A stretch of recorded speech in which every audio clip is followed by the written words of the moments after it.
The winter of 1945 hung over the American heartland like a quiet breath after a storm. Across the flatlands of Texas, a train rolled slowly through endless fields of brown grass and empty wind. Inside the sealed cars sat a dozen German women, soldiers, nurses, clerks of the defeated Reich, now prisoners of war. Their uniforms were threadbare, their insignia stripped away, their eyes hollow from weeks of silence and the taste of dust. For days, they had crossed a country that felt unreal. From the ports of the East Coast, through the soft hills of the South, to this wide, endless plain where fences stretched like the horizon itself. They had expected to see barbed wire, rifles, and the eyes of hatred. Instead, they saw the open sky, bigger than anything in Europe, and fields that looked too generous for war. No one spoke on the train. There was shame in their posture, pride in their silence. The propaganda that had raised them still whispered in their ears, "America is barbarish. America is barbaric." They had been told that American men were crude, violent, soulless, drunk on machines and greed. Now, as the sun set in streaks of red over the Texas horizon, the light fell through the cracks in the train car, painting their faces gold. For the first time, a few dared to look out. The station came without warning. Just a small platform, a flag fluttering, a sign that read, "Hearn." The guards opened the doors. The air outside was warm, dry, and smelled faintly of hay and smoke. They stepped down, one by one, boots scraping the gravel. The guards were young Americans, barely older than the prisoners themselves. Their uniforms were clean, their rifles slung casually. There was no shouting, no hitting. One of them, freckles on his face and dust on his collar, said simply, "Welcome to Texas, ma'am." That word, "ma'am," fell into the air like a stone dropped into still water. None of the women moved. None replied. They stood there, staring. One of them, a former Red Cross nurse from Hamburg, blinked hard, as if to be sure she had heard it right. Respect, in the mouth of a victor. The camp was not what they expected. Instead of concrete and iron, it was rows of wooden barracks, trimmed with white paint, surrounded by a wire fence that looked almost symbolic, high enough to remind them they were captives, but not cruel. Beyond it stretched the Texas prairie, where windmills turned slowly in the dusk. The smell of supper drifted through the air. Beans, bread, and coffee. Inside the infirmary, the air was cool and clean. White curtains divided the cots. The women were told to line up for examination. Routine procedure, the guard said. A nurse in khaki approached them. Her accent was southern, her tone gentle but firm. She handed each woman a small cloth bag, soap, toothbrush, towels, and something soft, unfamiliar, wrapped in paper. One of the women unfolded it, frowning. It was white, padded, shaped oddly, like nothing she had seen before. "What is this?" she asked in broken English. The nurse smiled kindly. "For you," she said, "sanitary pads." The room froze. For a moment, there was only the sound of the ceiling fan and the quiet shuffle of boots. Then one woman, tall and thin, the kind who once lectured others on Aryan purity, let out a small sound, half gasp, half sob. She looked at the item again, turned it over, and pressed it to her chest. Another woman began to cry openly, her hands trembling. In Nazi Germany, such products had been rare, even among officers' wives. War had stripped the country of comforts. Women used rags, washed, and reused them. Hygiene was a private misery. Yet here, in the land of the enemy, they were handed these disposable miracles as casually as if they were bread. The nurse, not understanding the depth of the reaction, said quietly, There's plenty more where that came from. Don't worry, plenty more. The phrase echoed. It was not just the pads. It was what they symbolized. Abundance, dignity, a civilization that could afford kindness. That night, the women lay in their bunks, unable to sleep. Outside, the guards talked softly under the glow of lanterns. The sound of laughter drifted faintly through the air. An easy, human sound they had not heard in years.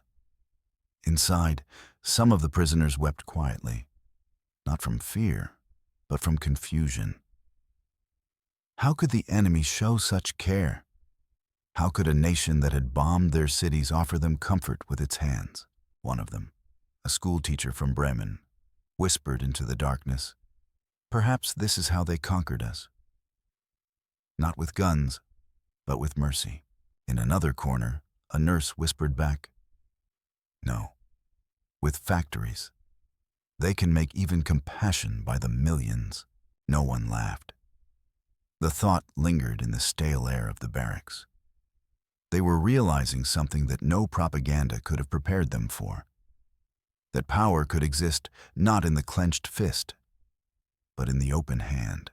As dawn crept over the Texas plains, light filtered through the wooden slats of the barracks, touching the faces of the sleeping women. The wind outside carried the scent of wild grass and diesel fuel.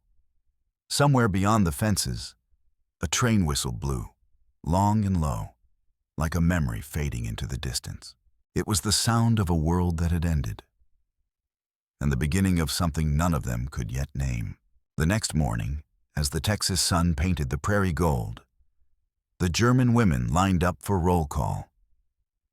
They stood rigid, out of habit, the way they had been trained in military schools and civil service offices of the Reich.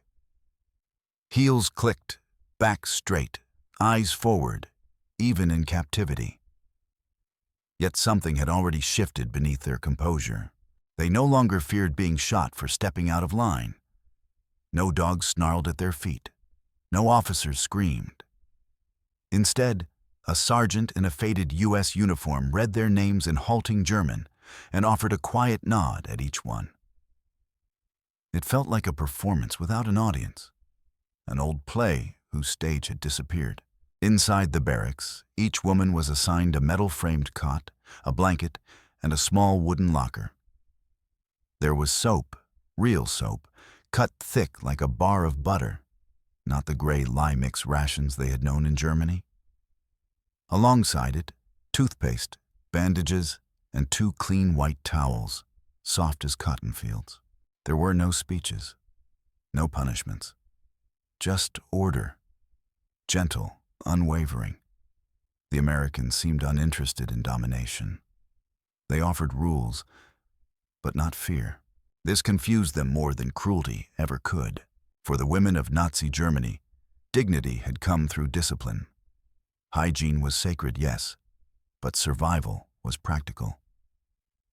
By 1944, German cities had run dry of feminine care.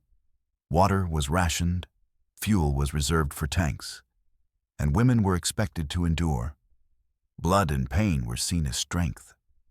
Even luxury was laced with suffering, nylon replaced with scratchy wool, soap diluted, toilet paper replaced with newspapers or notepaper.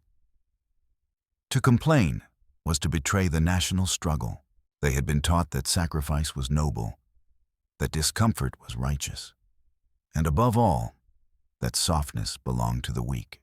But now, in America, even prisoners received softness. The shock was psychological. In the dining hall that afternoon, the women sat at long wooden tables beneath ceiling fans that turned lazily overhead. The guards did not eat with them, but they watched respectfully from the side. No one barked orders.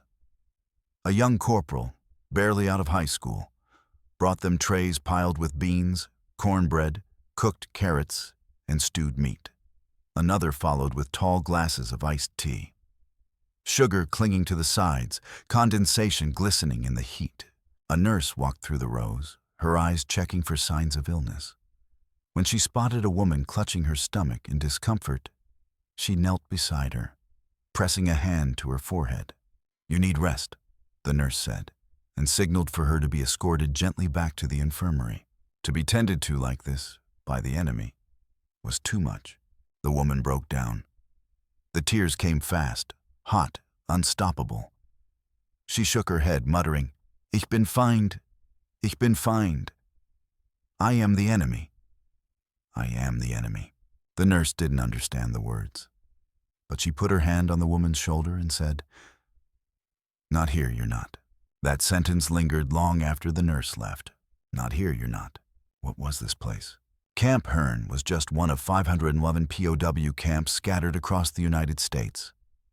By 1945, it housed not just soldiers, but secretaries, translators, female communications officers, and clerical staff, many of whom had never held a rifle, but were still loyal to the Führer's vision. Loyal, that is, until now. Because something was happening in Texas. Something no interrogation or air raid could have achieved. It was not indoctrination. It was contrast. They had spent years in a society that demanded endurance at all costs. And now they found themselves inside one that offered care without hesitation, comfort without pride. The United States, they realized, didn't just fight with guns. It fought with production. Factories that once made radios now churned out soap and sanitary pads. Fields that once fed only Americans now fed their enemies too. Even kindness was industrialized here. It was one thing to lose a war to a superior army. It was another to lose to a society that could mass-produce dignity. And the evidence came in small, quiet moments. One woman, young, barely 22, stood frozen in front of the sink in the washroom. There, mounted on the wall, was a metal box. A sign above it read, "Sanitary napkins. Take one as needed." She opened the lid and gasped. Inside were dozens, all neatly packed, clean, free. She did not take just one. She took 5, 6, folded them into her skirt, and whispered thanks to no one in particular. She was not stealing. She was hoarding mercy. She remembered her mother's screams during air raids, the blood-stained towels soaked in buckets, the shame of stained skirts. And now, here in the land of her enemies, these needs were anticipated, answered, solved, without judgment. The doctrine of the Reich had promised glory through suffering, but this was power, real power, silent, clean, and warm. That night, a group of the women gathered under the low light of a single bulb in the barracks. The air was heavy with heat and thought. They whispered not of escape or rebellion, but of the strangeness of it all. "They feed us," one said. "They treat us," said another. "They respect us," whispered a third. A silence followed. Then one said what the others feared. "Maybe everything we were told was wrong." The room fell still. That idea was too big, too dangerous, but it had been said. Outside, the Texas sky was ink black and wide. Somewhere beyond the wire, a nightbird called out. The guards paced slowly beneath the towers, casting long shadows. Inside, on the edge of sleep, the women lay still, listening to the whir of the fan, the rustle of cotton sheets, and the quiet crumbling of a world they had once believed in. The next morning, the smell of soap lingered like a strange ghost in the air. It clung to their hands, to the wooden rails of the bunks, even to the simple cotton dresses they had been issued. Cleanliness, that forgotten luxury, now filled every corner of Camp Hearne's women's barracks. It was not just a scent. It was a message. The Americans seemed obsessed with hygiene. Buckets of clear water stood ready at every barrack door. The infirmary reeked of antiseptic and sunlight. Laundry lines stretched like white ribbons across the yard, heavy with drying clothes. Even the latrines were scrubbed daily, not by prisoners, but by maintenance staff. Paid men who whistled while they worked. To the German women, it felt like being trapped inside a contradiction. In Nazi Germany, they had been told America was filthy, morally and physically, a place of chaos, of racial mixing, of women who lacked discipline. And yet here, even the dirt seemed orderly. Even the air smelled cleaner. One of them, Lotte Müller, a typist from Leipzig, stared at the basin where a bar of ivory soap sat waiting. She rubbed it in her hands and watched the bubbles rise. They shimmered like glass in the sunlight, thin and fragile. She hadn't seen foam like that in years. During the last months of the war, German soap had been made from animal fat, dark and rough. Sometimes, the rumors said, it was made from something worse. Lotte never believed it. But now, with the scent of pure white soap in her palms, she began to wonder. When the guards brought them buckets of hot water to wash their hair, some of the women refused. It felt like a trick. In their minds, comfort was always followed by punishment. In the Reich, kindness had been a tool, a way to break will. They didn't yet understand that here, kindness was routine. That day, an American nurse named Grace entered the barracks. She was in her late 20s, with sleeves rolled to her elbows and a cross pinned to her pocket. She carried a clipboard and a smile that seemed both tired and genuine. "Ladies," she said slowly, enunciating each word, "we'll be doing medical checks today. Lice, fever, infection, nothing to fear." Her German was rough, but understandable. The women lined up. Grace moved carefully, checking their eyes, ears, and hands. When she reached a prisoner named Hildegard, a tall, proud former factory overseer, she noticed deep, raw cracks on her fingers. "Detergent burns?" Grace asked softly. Hildegard hesitated, then nodded. "From chemicals, in the munitions plant." Grace frowned, then gently rubbed a small dab of ointment over the wounds. Hildegard flinched, not from pain, but from the unfamiliar sensation of being touched with care. "Keep this," Grace said, handing her a small tin of Vaseline. "Use it twice a day." The German woman stared at it, confused. "For me?" "Yes," Grace said, "for you." When the nurse moved on, Hildegard stared at the tin as if it were gold. She traced the English letters on its lid. Pure petroleum jelly. The word pure caught her eye. It seemed to describe not just the product, but the act itself. That night, she shared it with the others, passing it around like contraband. Each woman took a small dab, rubbing it into her dry hands, her cracked lips, her elbows. They laughed quietly, not mockery, but disbelief. The laughter of those who realize the world they knew has lied to them. Later that evening, Lotte stepped outside for air. The Texas wind moved gently through the barbed wire, humming a low metallic note.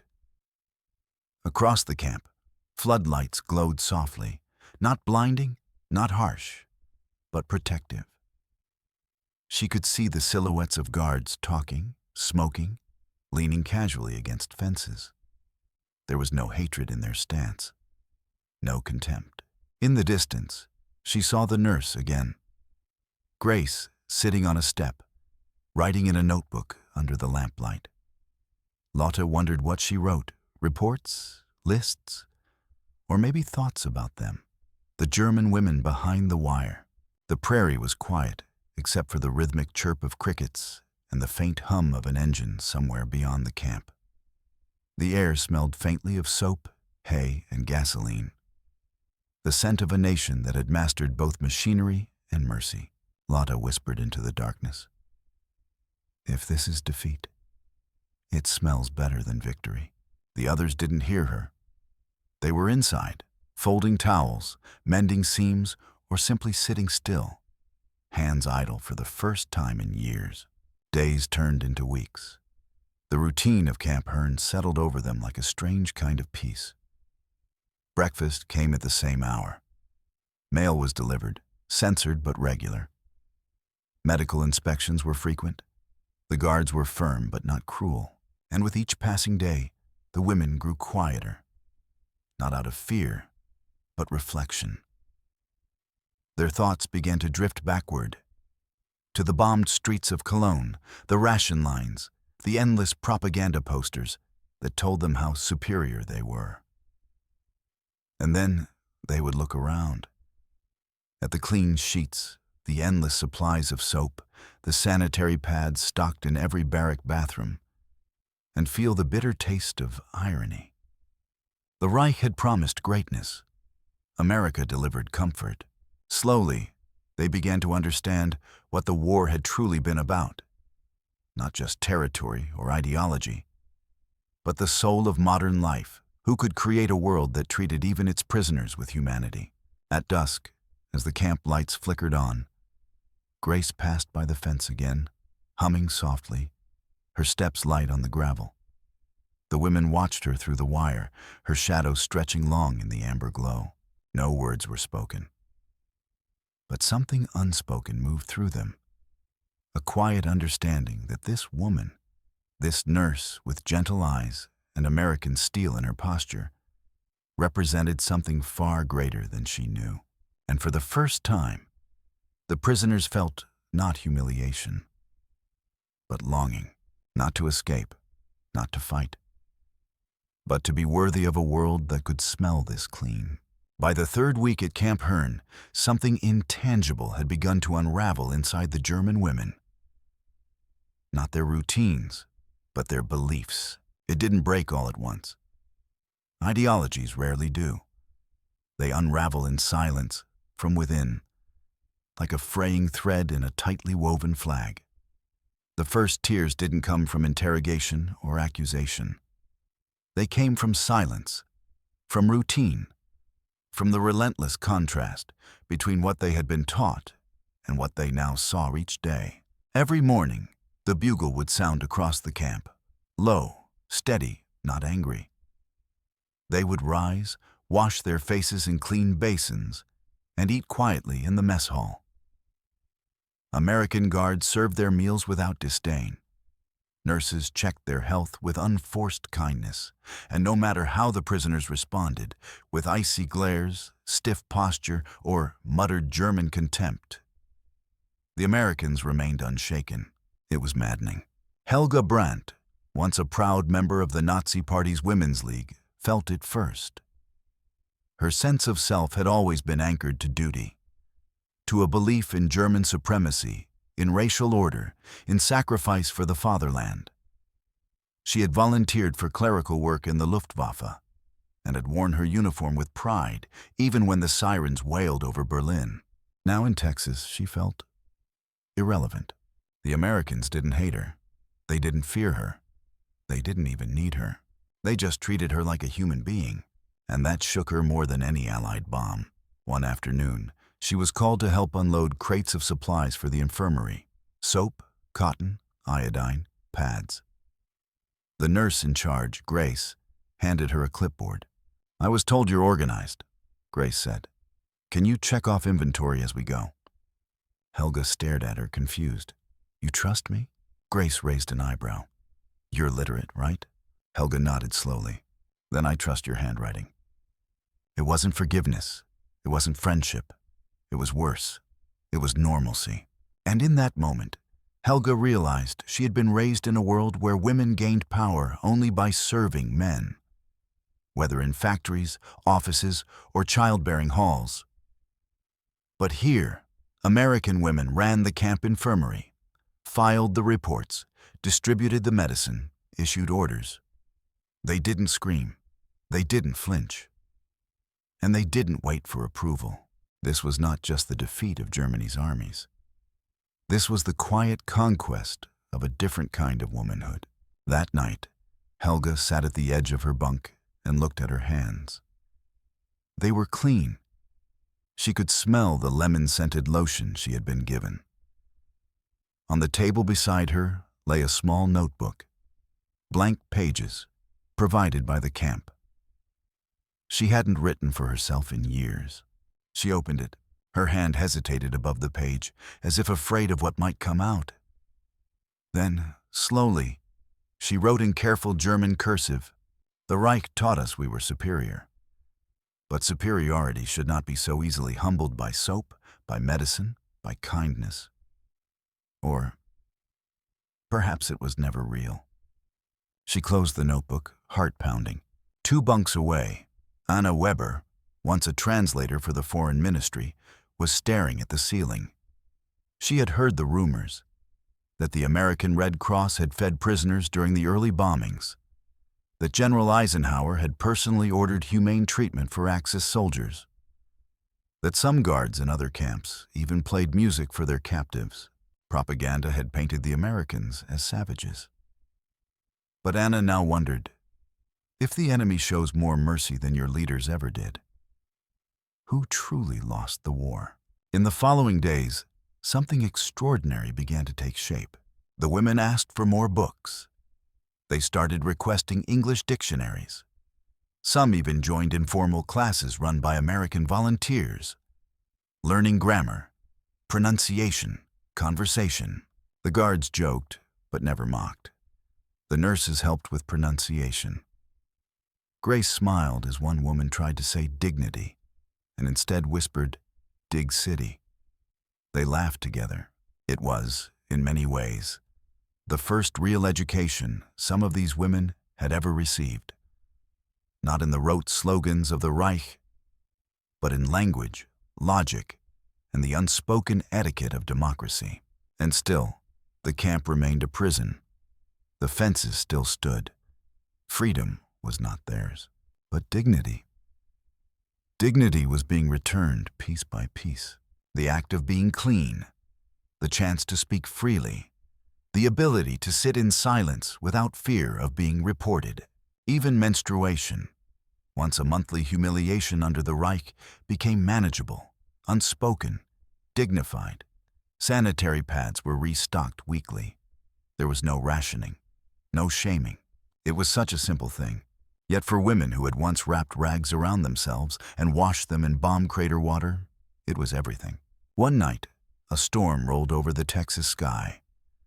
Rain lashed the barracks roof like 1,000 tiny fists. Thunder cracked the silence. Inside, the women huddled in their bunks, startled, not by fear, but by memory. Storms over Leipzig, fires over Hamburg, the shriek of air raid sirens. But this storm brought no bombs, no fear, just rain. As lightning lit the wooden walls of their shelter, Helga whispered to Anna, "I feel safer here than I ever did in Germany." Anna didn't answer. She only reached over and took her hand. For a long time, they sat like that, the storm outside raging, the silence inside settling. 2 German women, once believers in strength through blood and soil, now sitting quietly in a place they were told was hell, and discovering that mercy was more powerful than any ideology. By early spring of 1945, the trees beyond Camp Hearne began to flower faintly, clusters of pale blossoms trembling in the Texas wind. The days grew longer, and with them came a new rhythm. The air, once tense with suspicion, now felt suspended in a strange peace, one that neither side fully understood. And then came the letters. They arrived once a week in canvas sacks, sorted and censored by U.S. intelligence before being handed to the camp administrators. Each envelope was like a time capsule from the broken Reich, sent by families who didn't yet know if their daughters were alive, who didn't know their homes had been flattened, who still wrote with the language of Hitler's Germany, signing off with Sieg Heil or Für den Führer. But for the women of Camp Hearne, these letters struck a different nerve now. They no longer believed in those slogans. One by one, they read the news from home. A mother in Dresden, her handwriting shaky, said she had survived the bombing but had lost her youngest child. A sister in Frankfurt described eating potato peels for dinner. A neighbor wrote that the old bakery had collapsed into rubble, and that the black market price for a bar of soap was higher than for bread. Soap, the same white bars that now lined the shelves of every barracks room, stacked without ration or fear. Some women wept over their letters. Others folded them silently, their eyes hollow. Still others tore them into pieces and flushed them down the latrine as if trying to bury the last remnants of who they once were. But the most unexpected change came not from the letters received, but from the letters sent. Camp Hearne, like many American POW camps, allowed prisoners to write home. 1 page. Once a week. All letters were censored, both by the Americans and later by German authorities, should the war continue. And yet, the women wrote. They wrote in careful language, threading truth through the censor's eye. Some described the weather, others mentioned food. But between the lines, something deeper pulsed. Confusion, guilt, awakening. Hildegard, the former factory supervisor, wrote to her husband on the Eastern Front. They treat us cleanly here. The Americans are organized, quiet. Their nurses are women, but they command respect. I cannot explain the contradiction yet. Only that I no longer feel like an enemy in their hands. Lotta, ever more poetic, wrote simply, "Today I used a cotton pad that smelled like lavender. It reminded me of things I didn't know I had forgotten. The war feels very far from here, and yet it has never been closer inside me." Each letter was like a thread in a tapestry that slowly began to replace the flag once stitched into their hearts. Some guards noticed the change too. Private James Holloway, who had watched over the camp since January, wrote in his own journal, "They used to glare at us like we were monsters. Now they nod. Some even smile. They talk less, but listen more. One of them, I think her name is Anna, thanked me today for the mail. Not in English, just a quiet danke. But the way she said it, it felt real." The Americans didn't always know what to make of it. To them, these women had once served a regime that leveled London, murdered millions, and burned Europe to ash. Yet now they were just women, quiet, tired, and far from home. One afternoon, Grace, the nurse, found a folded paper tucked beneath her clipboard. No signature, no name. It read, "I was told you would hate me. I was told your kind were beasts. But you washed my wounds. You handed me soap. You handed me dignity. How do I say thank you without betraying everything I was taught?" Grace read it twice. Then she folded it and placed it in her pocket. She didn't tell anyone. Some things she knew didn't need to be reported. That night, the women asked for more English lessons. Not just nouns and verbs, but phrases. How to say thank you. I'm sorry, I didn't know. And the American volunteers taught them, slowly, kindly. Some even brought old school books, children's dictionaries, flashcards. One phrase became particularly popular. I am learning. They said it over and over, like a chant. Some with pride, others with trembling hesitation. But the act of saying it was an admission and a surrender. To learn is to change. To change is to let go. And to let go of ideology, especially one that shaped your entire world, is not easy. It hurts. And so, at night, some of them cried again. But these tears were different. Not for lost battles or broken cities, but for the weight of having believed in something false and having been freed not by force, but by mercy. In one corner of the barracks, Anna kept a small collection now. A wrapper from a soap bar, a used pad folded neatly into a memory box, a receipt from the infirmary. These were her trophies, not of conquest, but of awakening. She would show them to no one.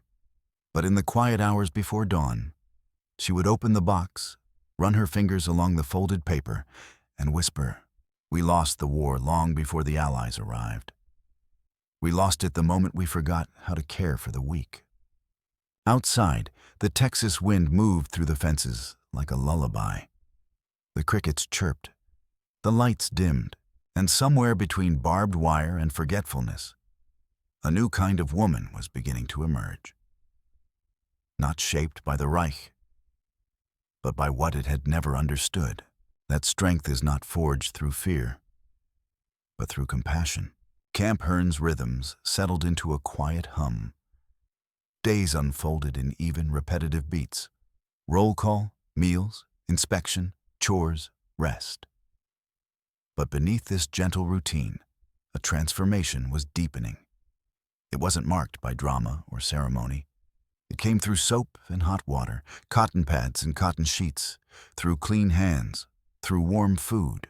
It came through kindness, produced, distributed, and replenished like ammunition in a different kind of war. The women began to talk among themselves, in tones no longer rigid, no longer echoing party slogans or the clipped cadence of military German. Their language softened. The sneers faded. The pride, still there, now coexisted with questions. They asked things they had never dared to ask before. Do you think they would have treated our men like this? What if they had won? Would we have done the same? Is it weakness to care this much for an enemy? The answers didn't come quickly. But the questions mattered more now than the old certainty ever had. One morning, the camp organized a hygiene day. It was voluntary. But nearly every woman showed up. Buckets of warm water stood ready. New brushes, clean rags, extra soap. American nurses supervised, but didn't intrude. They handed out fresh undergarments, including disposable items most of the women had never seen before. Some blushed when they received them. Others touched them with the reverence of someone handling lace or silk. They weren't beautiful. They were practical, mass-produced, stamped with numbers and codes. But they were dignified. And for women who had spent months bleeding into rags during air raids or scavenging through bombed-out medical stores for scraps of gauze, this was more than comfort. It was restoration. There was a dignity in not having to beg for what your body needed. In Germany, such products had been reserved for wives of officers, if they existed at all. In the camps, they were given freely, not because the prisoners had earned it, but because someone had decided they deserved it. Not as Germans, not as enemies, but as women. One of the younger prisoners, Irma from Stuttgart, said aloud what many had begun to think. This is power too, not bombs. This. The others didn't laugh. In the following weeks, a quiet project took shape. Grace and the other nurses, moved by the women's growing openness, began working with camp officials to assemble small hygiene kits. A bar of soap, a comb, nail clippers, a cloth, sanitary pads, and a slip of paper with the phrase, "You are worth caring for." They intended to distribute them across the camp's female barracks. At first, the idea felt strange, even to the nurses themselves. Why offer comfort to those who had served a regime of cruelty? Why go beyond the Geneva Convention's requirements? But Grace remembered something her father, a World War I medic, had once told her. Mercy is not something you ration like rations. It's something you grow, and the more you give it, the more it multiplies. The first time the kits were handed out, the response was quiet. No applause, no open tears. Just a solemn stillness. The women sat on their bunks, holding the small cloth bags like sacred things. Some opened them slowly, as if they feared the contents would vanish. Others closed them without looking, as if to preserve the mystery. But the message had landed. You are worth caring for. No regime had ever told them that. No slogan had ever promised them that. No uniform had ever guaranteed that. And now, across a dusty Texas plain under the hum of American floodlights, it was being given to them by strangers. One by one, the women began writing in their notebooks. Not about Hitler, not about the war, but about their bodies, their fears, their mothers, their guilt, their hope. Anna, who had once translated for Nazi officials, now scribbled poetry in English. The pad is white, like paper, like snow, like the space between what I was and what I am becoming. She folded the poem into her kit and said nothing more. That week, the infirmary reported a sharp drop in infections among the women. Nurses noted fewer cases of fever, rash, and abdominal distress. Cleanliness wasn't just a symbol anymore, it was salvation. The Americans weren't trying to win hearts. Not deliberately. But their system, the sheer scale of it, did something that propaganda never could. It wore down ideology with routine mercy. It mass-produced dignity until it overwhelmed suspicion. Every sanitary pad, every bottle of iodine, every gesture of care. It wasn't just aid. It was proof. Proof that a society built on abundance could afford not to hate. Proof that freedom wasn't just a flag. It was soap, hot water, and the will to share it. Helga, who had once boasted of Nazi discipline, now sat on her cot teaching two younger prisoners how to pronounce freedom in English. Freedom, she repeated slowly, carefully, and when one of them asked, "What does it mean, really?" she answered without hesitation. It means not being afraid to ask for what you need, and knowing no one will hurt you for it. Outside, the sky darkened. Texas stars shimmered overhead. The guards walked their routes in silence. Somewhere beyond the barracks, the sound of laughter drifted from the kitchen. Inside, the women slept, clean, fed, and deeply unsettled. Because in the stillness of the night, they understood that what they had been handed was not weakness. It was something far harder to resist. A factory of kindness. By April of 1945, the war in Europe was nearing its final, grinding collapse. Rumors trickled through the fences of Camp Hearne like wind through prairie grass. Hitler's name was whispered less often, and when it was, it no longer carried awe. Only silence. The Reich was dying, and the women inside the Texas camp were quietly preparing for a world without it. But change did not only come from without. It was happening within. Each woman had once worn a uniform. Luftwaffe secretaries, Wehrmacht messengers, Red Cross nurses, communications officers. Their roles had not involved combat, but they had still served the machine. They had worn the eagle, signed papers, followed orders, and believed, or pretended to believe, in the righteousness of it all. Now, stripped of those uniforms, they were being seen not as soldiers of a broken empire, but simply as women. And that, more than captivity, was what truly undid them. For the first time in years, they were being treated not as instruments of policy, not as symbols of the Reich, not even as threats, but as people with bodies, with pain, with quiet dignity. The Americans never asked who they had been. They only asked, "Are you well? Do you need medicine? Do you have clean clothes?" The war had rendered them invisible back home. In the Reich, women had only mattered if they produced something: children, labor, loyalty. But here, in this dusty camp in Texas, they were asked, "Do you have enough pads? Do you have enough soap?" It was disarming. One morning, an older woman named Margarete collapsed during breakfast. The guards rushed to lift her from the floor, and the American nurse Grace arrived within minutes.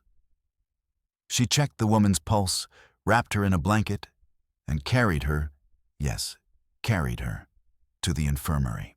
When Margarete awoke, she wept. Not from pain, but from something far deeper. No man had carried her since her father, long before the war. That single act, to be lifted gently by an enemy, rewrote something in her. Later that day, Grace sat at her side.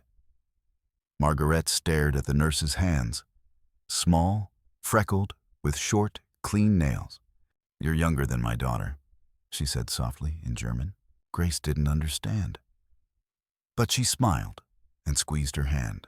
That moment would stay with Margaret longer than any parade, any medal, any slogan she had once believed. The human hand could heal as much as it could hurt. And the Americans kept showing that truth day after day, without words. In the laundry area, the women now worked without being told. They folded each other's sheets. They left small cotton flowers tucked between folded towels.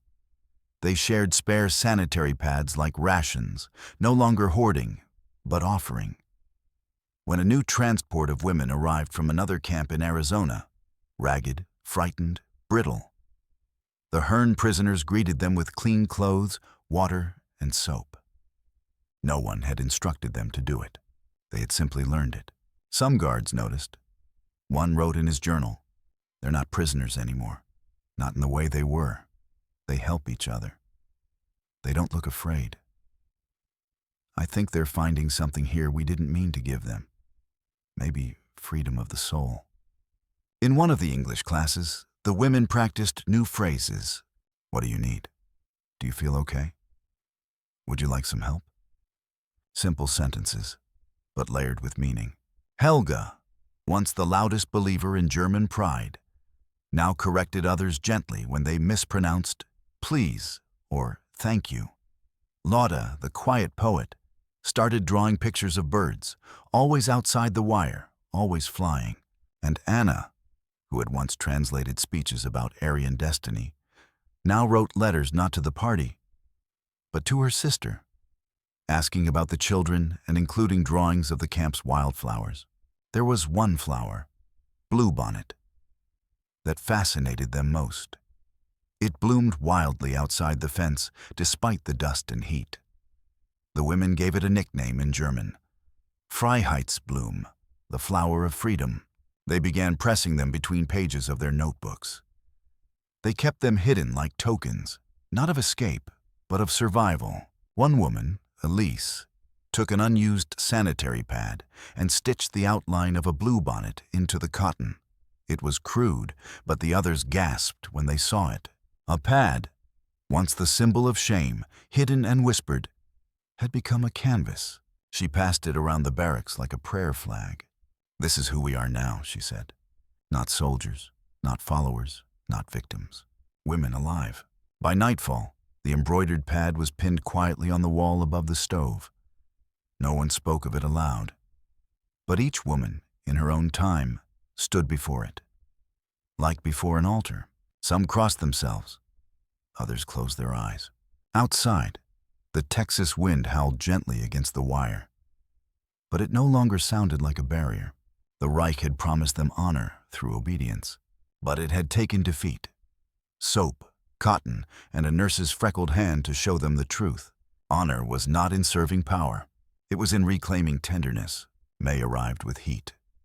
Dry, heavy Texas heat that clung to the skin and curled the edges of paper. The women at Camp Hearne no longer flinched when the guards called roll, no longer walked in silence, no longer carried themselves like shadows of a crumbling empire. They had begun to talk openly, not just among themselves, but to the Americans, in halting English, with nervous glances, with laughter. It was not a revolution in the way they'd once imagined revolutions. No flags raised, no fists clenched, but it was a rebellion, a quiet one, a rebellion against shame, against fear, against the voices that still whispered in their memories. Duty, blood, obedience, hate.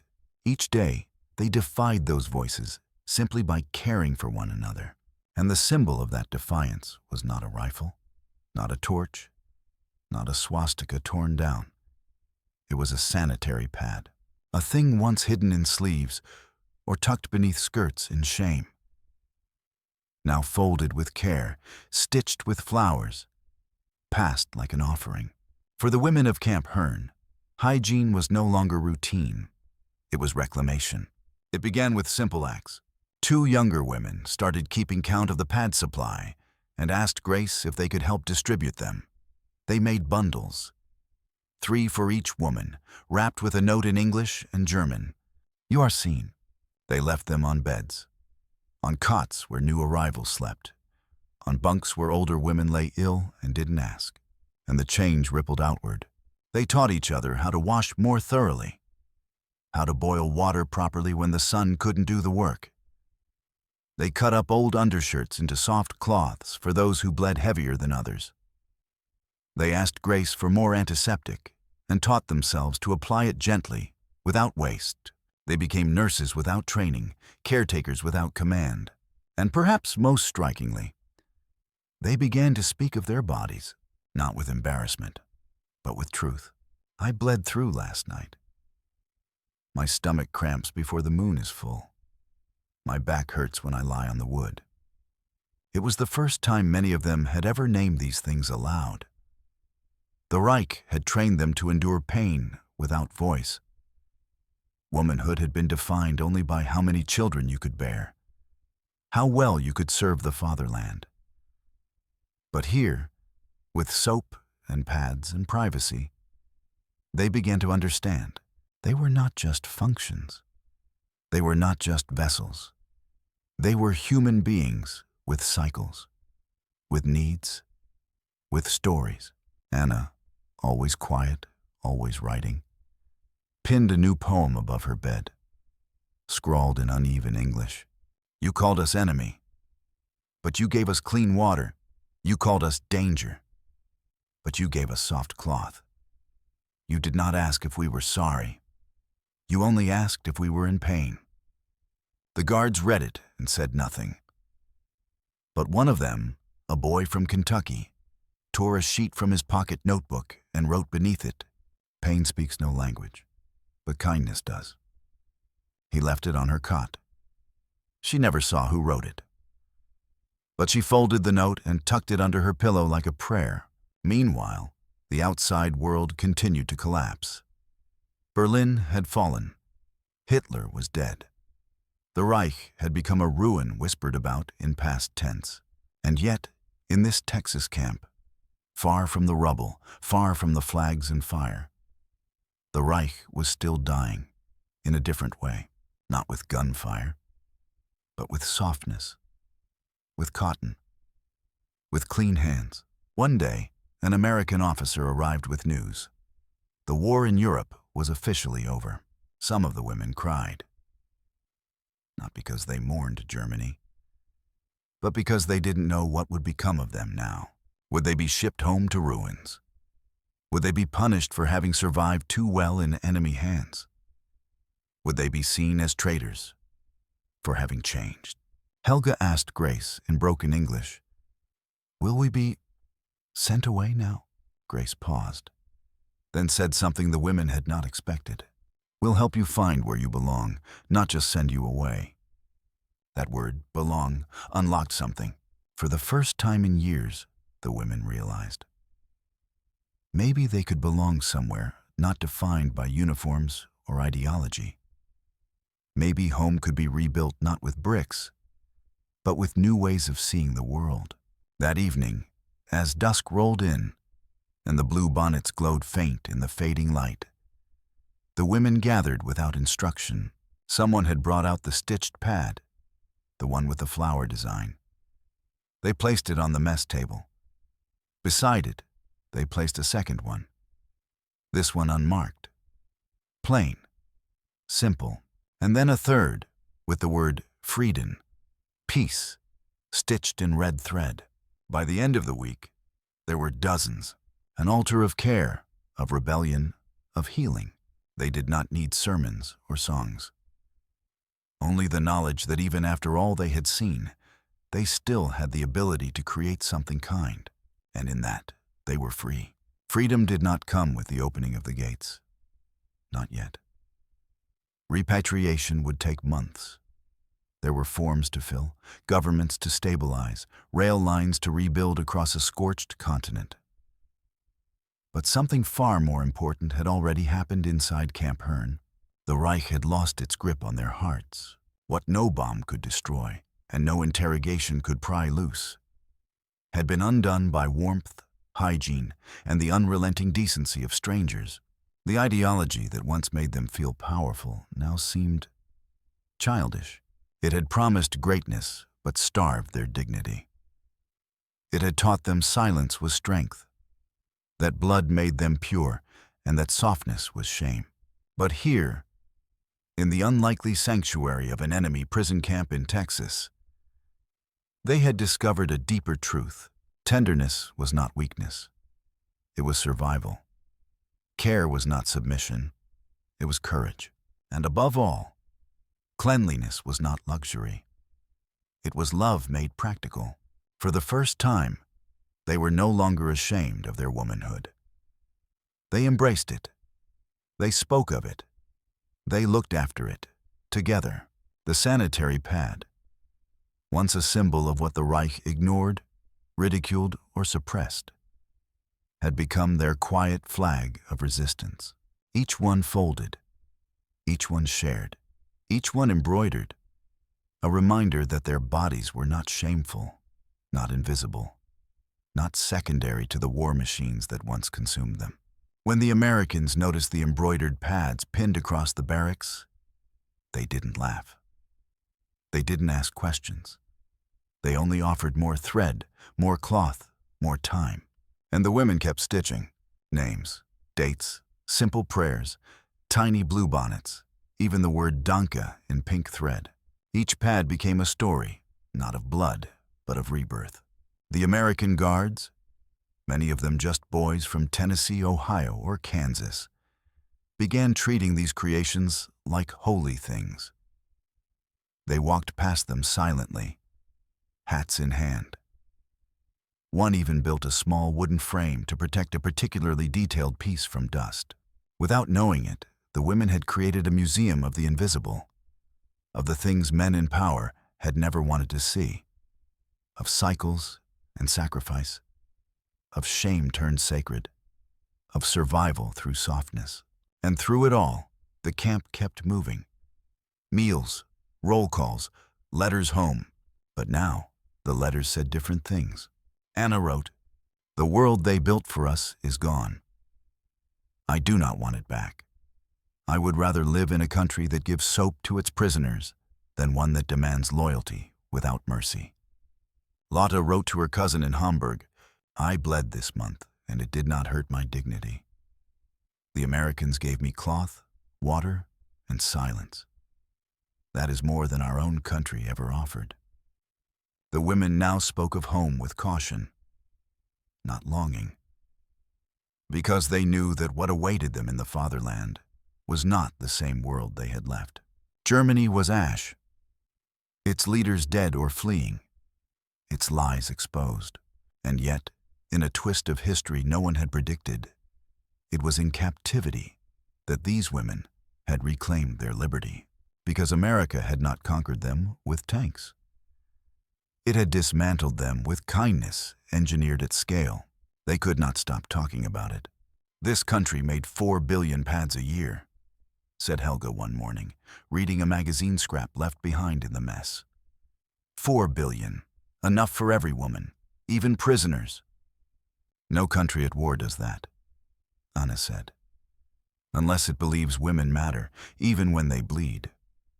They were beginning to see America not just as a victor, but as an idea, not perfect, not innocent, but expansive, capable of seeing value in things the Reich had discarded. Softness, diversity, mercy. And in that vision, they saw a future, one they might one day help build. So they practiced more English, more letters, more sketches. They held discussion circles. Some wrote journals.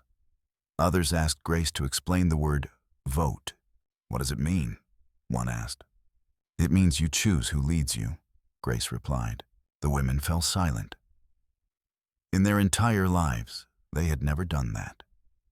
They had followed, obeyed, saluted, but choose? The idea felt dangerous and exhilarating. It made the thread in their hands feel heavier. Because now, each embroidered pad, each shared bar of soap, each offered word of comfort, it all meant more.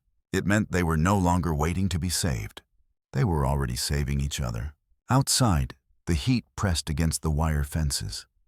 The prairie grass had turned golden. Bluebonnets still dotted the edges of the dirt roads. And then, one morning, a truck arrived. A convoy. Repatriation had begun. The first names were called. Not all, just a few. But the beginning had come. As the women packed their few belongings, notebooks, folded sheets, the little bags of supplies they treated like treasure, one question lingered in all their minds. What would we do with this new self once we crossed the ocean? Would Germany understand who they had become? Would their fathers, their brothers, the ones who had sent them off to serve a dream that never included their dignity? Anna folded her embroidered pad last. She didn't hide it. She placed it on top of her clothes like a crown. And just before boarding the truck, she turned to Grace. "You didn't just give us comfort," she said in slow, accented English. "You gave us a mirror." Grace said nothing, but she understood. Sometimes the greatest victory doesn't arrive with fanfare or parades. Sometimes it is stitched in silence, one thread at a time, across the soft cotton of something once shameful, something that only the defeated would ever understand. That true civilization is not how you treat the strong, but how you care for the powerless. The trucks rumbled out of Camp Hearne at dawn. Tires crackled over gravel. Dust trailed behind them like smoke from an extinguished fire.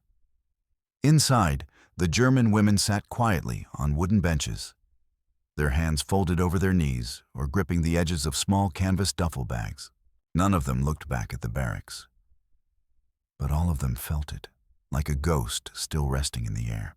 The fences, the watchtowers, the guards' boots on packed dirt. Those would fade in memory. What would not fade were the quiet things. The bar of soap, wrapped once in brown paper and given without question. The warmth of a cotton pad pressed into a trembling palm. The phrase, repeated in English until it took root in the soul.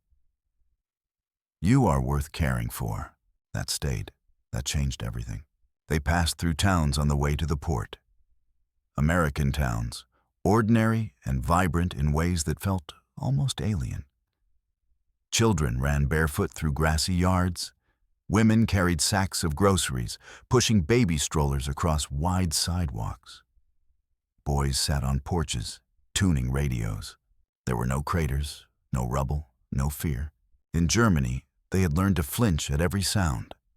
A siren, a creak, a knock. But here, everything felt open, as if the sky itself had never learned how to fall. Some of the women stared in silence. Others leaned their foreheads to the glass, watching it all like a film. And then came the harbor. The ship that would take them east, toward the continent they no longer recognized. The guards stood in formation and read out names one last time. No shouts, no commands, only names, spoken gently, like farewells. At the gangplank, the American nurse Grace approached with a small parcel. She gave one to each woman, a cloth pouch tied with string. Inside, a bar of soap, a comb, a fresh pad, and a note written in longhand English. The same message for all. You were seen. You were more than a uniform. Never forget what kindness can rebuild. Some women clutched the parcel as if it were gold. Others cried. Not from sadness, but from something older. Something that had never been given voice until now. On board. As the ship groaned into motion and the Texas shoreline slipped into mist, the women opened their bags and shared what they had kept. A stitched bluebonnet, a pressed flower, a worn English dictionary, the embroidered sanitary pad, now yellowing slightly at the edges, a folded note with the word freedom, written in a child's block script. None of these things had monetary value.